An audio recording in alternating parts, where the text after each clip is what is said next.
હે, શું છે? હા શું કીધું તે? શું વાત કરી આદિ સાથે? આ શું રીત છે મારી સાથે વાત કરવાની? હમ જ વાત કરવી પડે તારી સાથે. હા, તે તારા દીકરાને ચડાવણી કરીને કે મને ઘરમાંથી કાઢી મૂકે. હા, તે મને ઘરમાંથી બહાર જવાનું કહ્યું છે તારા લીધે. હા, કીધું હતું ને કે હું આ ઘરની વહુ બનવાની છું, લગ્ન કરી સાથે સાથે. તો આવું બધું કહેવાની શું જરૂર હતી? કેમ? પણ તું અમારા ઘરમાં શું ઈરાદે આવી છે એ કહીશ? શું ઈરાદે એટલે? કયા ઈરાદાની વાત કરો છો? હવે તું મને સમજાવીશ. મેં દુનિયા ઘણી જોઈ છે, પણ મને એ નથી સમજાતું કે તું અમારા ઘરમાં કરે છે શું, અને મારા આદિનું નામ બદનામ કરીને એની પત્ની બનવાનો દાવો કેમ કરે છે? નામ બદનામ કરવાની ક્યાં વાત છે? અરે કહ્યું ને કે હું અને આદિ એકબીજાને પ્રેમ કરીએ છીએ, એકબીજા સાથે રહેવા માંગીએ છીએ, તો તમને શું કાંટા વાગે છે? કાંટા લાગે છે ને? કેમ કે તું આ કોઈ ખરાબ ઈરાદાથી અમારા ઘરમાં આવી છે અને હું ક્યારેય સહન નહીં કરી લઉં. અને તું શું અફવા ફેલાવે છે બધાને કે તું મારા દીકરાની માં બનવાની છે? હા, તો એમાં ખોટું શું છે? હું પ્રેગ્નેન્ટ છું, અને એ પણ આદિનું જ બાળક છે. કોણે કહ્યું? ને શું પુરાવો છે કે આ આદિનું જ બાળક છે? તારી જેવી છોકરીઓ તો કેટલા પાસે જતી હશે ફ્રેન્ડશિપ કરીને, અને એનો કોઈ પુરાવો છે કે આ મારા દીકરાનો દીકરો હશે? હું કહું છું ને, આદિ કેટલાય સમયથી મારી સાથે રિલેશનશિપમાં છે, તો સ્વાભાવિક છે ને કે એનું જ બાળક હોય. તો પછી સમાજની દ્રષ્ટિએ મારા દીકરા સાથે લગ્ન કેમ નથી કરતી? મારે નથી કરવા અત્યારે લગ્ન. અમે રેડી નથી અત્યારે લગ્ન કરવા માટે. આ તમને બહુ ઉતાવળ છે અમારા બંનેને લગ્ન કરવા માટેની. વાહ, તું કોને બનાવી રહી છે? મારા આદિને તો બનાવી દીધો, પણ તું મને બનાવવા બેઠી છે. જો, હા તમે જે કરી રહ્યા છો ને એ ખોટું નથી કરી રહ્યા. મને આ ઘરમાંથી બહાર કાઢવાની કોશિશ કરી છે ને, તો હું સીધી પોલીસ સ્ટેશન જઈશ. તું કોને ધમકી આપે છે? મારા આદિને આપતી હોય ને તો આપજે. આ તારા કારણે તું જે ઘરમાં આવી છો ને એના કારણે મારા દીકરાના પણ લગ્ન નથી થઈ શકતા. હા, તો નાશ થાય ને. મારે લગ્ન કરવાના છે તો તમારા દીકરાને લગ્ન બીજા સાથે શું કામ થવા દઉં? અને અત્યારે સમાજ કુટુંબ પરિવારની તમને ચિંતા છે કે બધા વાતો કરશે, તો તમારા આદિને કેવું હતું ને કે પેલા થોડું ધ્યાન રાખે. હા, ધ્યાન રાખવાની તારે જરૂર હતી, કેમ કે મારા દીકરાને તો કોઈ સમજ નહોતી પડતી કે કેવી છોકરી છે તું. પણ તને તો ખબર છે ને કે તું કેવી છો? મને બધી જ ખબર છે. અને તમને જો એવું લાગતું હોય ને કે હું એવી છોકરી છું, તો આ છું. શું કરી લેશો? અને એવી છોકરી છું તો હવે તો ઘરમાં આવી ગઈ છું, તો હવે તો થઈ રહ્યું. જોઉં છું કે તું કેટલા દિવસ અટકે છે આ ઘરમાં. એક સેકન્ડ પણ આ ઘરમાં નહીં રાખું, સમજી ને? તમે કોણ મને આ ઘરમાંથી બહાર કાઢવા વાળા? હું આ ઘરમાંથી ક્યાંય નહીં જાઉં. આ જ ઘરમાં રહીશ. આ તમારે તમારા દીકરાને જેને જે કરવું હોય ને કરી લો. આજે પહેલી વાર મારે અને આદિને ઝઘડો થયો છે તમારા લીધે. થશે, હજી પણ થશે. તું જોયા કરજે કે આ ઘરમાં શું થાય છે તને બહાર કાઢવા માટે. ઠીક છે, તો હું એ જોઉં છું કે મને આ ઘરમાંથી કોણ બહાર ઉકાળે છે. હું કાઢીશ. કેમ? શું કરી લઈશ? શું કરી લેશે એમ? હા, આ તારા જેવી નાલાયક છોકરીને જિંદગીમાં પહેલી વખત જોઈ તારી માએ તને સંસ્કાર નથી આપ્યા? આપ્યા છે ને, આવા સંસ્કાર આપ્યા છે કે કોઈ બહુ વાયડું થતું હોય ને તો સામે એને જવાબ આપી દેવાનો. અત્યારે બોલી ને એ બોલી, બીજી વાર મારા મા બાપ ઉપર ના જતી, સમજી ગઈ? જઈશ જઈશ ને જઈશ. અને તે મને થપ્પડ મારી છે ને, આનું પરિણામ સારું નહીં આવે.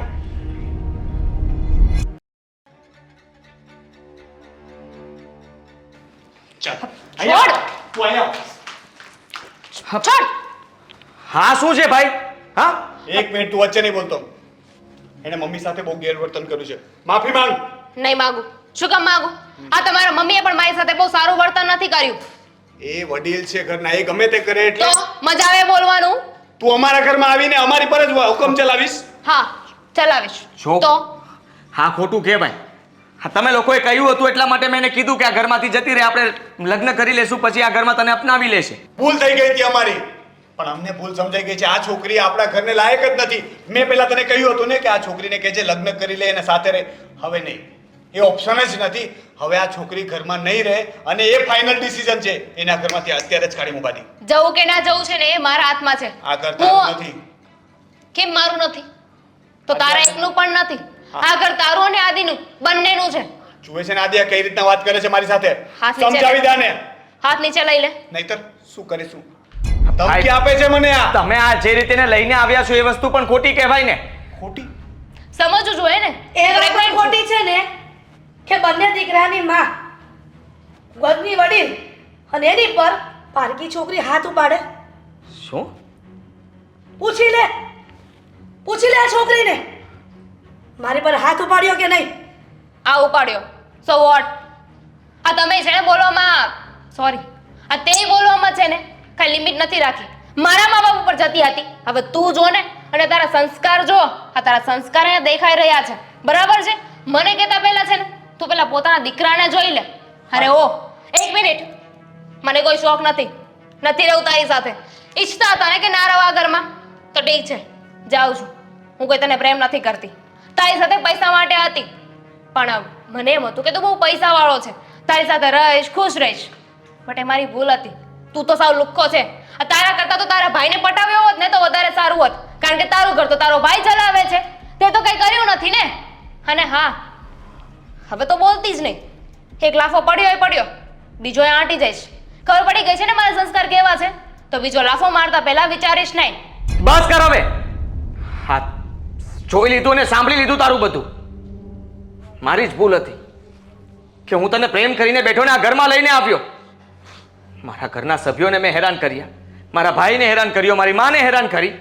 તું એને હા મમ્મી પર તે હાથ ઉપાડ્યો. સાલી, ક્યારે આજ પછી મારી માને છે ને તુકારે ના બોલાવતી. નીકળી જા.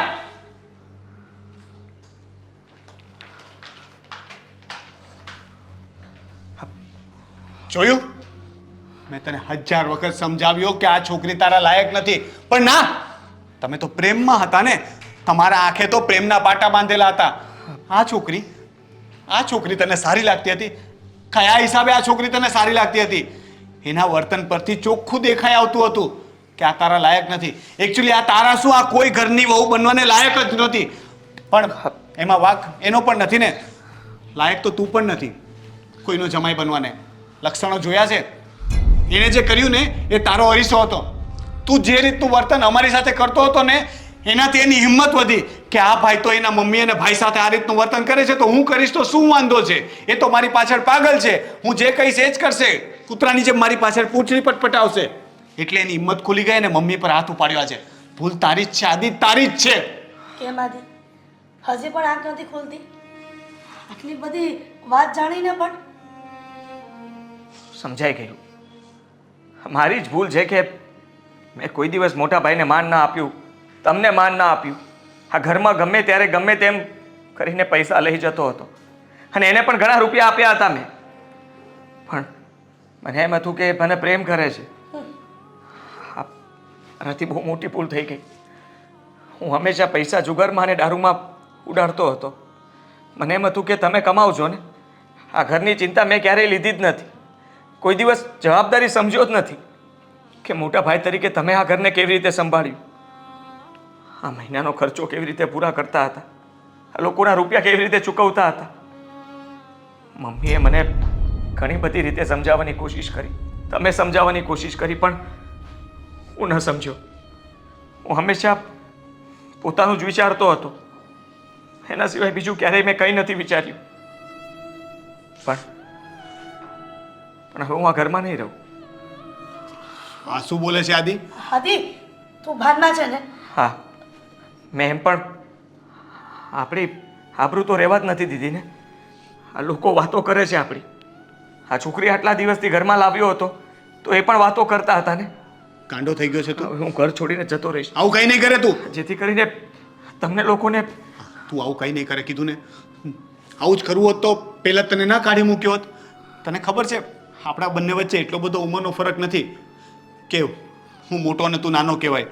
છતાં પણ જ્યારે પપ્પાનું અવસાન થયું ને ત્યારે મેં નક્કી કર્યું હતું કે મોટો તો છું ને, એટલે મેં મારી બધી જવાબદારીઓ લઈ લીધી અને તારી દરેક ભૂલને મેં માફ કરી કે નાનો ભાઈ છે, કાલ સુધરી જશે. પપ્પાના ગયા પછી મેં તને મારો દીકરો સમજવા લાગ્યો. એક બાપ બનવાની કોશિશ કરી મેં, કારણ કે મમ્મી એકલા હાથે તો કેટલું કરી શકે. મેં મારું ભણવાનું પણ છોડી દીધું. તને ખબર છે ને કે તું તારી કોલેજ પૂરી કરી શકે, પણ તમે તો એ પણ ના કર્યું. મને એમ કે મારો ભાઈ ભણી ગણીને સેટ થઈ જશે તો આપણા ઘરના દાડા વળશે, પણ ના, તમે તો ખબર નહીં કઈ સંગતમાં લાગ્યા તે દિવસે ને દિવસે બગડતા જ ગયા. છતાં પણ મેં તને માફ કર્યું. શું કામ? કારણ કે તું મારો ભાઈ છે. મને વિશ્વાસ હતો કે આપણા સંસ્કાર એટલા તો ખરાબ નથી કે તું પાછો ન વળી શકે. એક દિવસ તો સુધરી જઈશ. અને હવે તું અમને છોડીને જવાની વાત કરે છે. જ્યારે તને તારી ભૂલ સમજાઈ ગઈ છે, અમારે જે જોતું હતું એ મળી ગયું છે, અને હવે તું અમને છોડીને જઈશ? નહીં જાઓ, પણ હવે તમને ક્યારેય કોઈ દિવસ દુઃખ નહીં પહોંચાડું. હું પણ જલ્દી નોકરી ગોતી લઈશ. સારું.